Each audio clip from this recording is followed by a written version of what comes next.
Putting God in his right place in my heart actually counteracts anxiety. It counteracts anxiety. The psalmist is beautiful about this.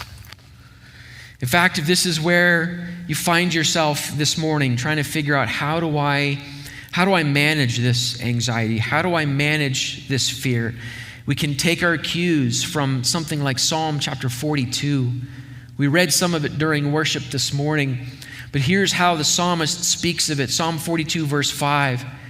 He says this, "Why are you cast down, O my soul? And why are you in turmoil within me? Hope in God, for I shall again praise him, my salvation." Psalm chapter 42, the psalmist is struggling with what appears to be the success and power of his enemies.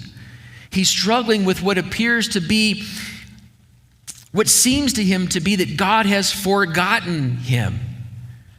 So anxiety rises in his heart. So he begins to speak to himself. "Why are you cast down, O my soul, within me? Turn yourself to God.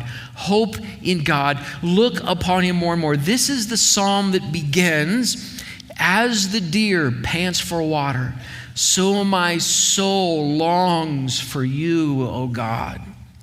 The way an animal who has been struggling through the wilderness without food finally finds a spring of water, so my soul searches for you. So my soul longs after you. Do we struggle with anxiety or ungodly fear?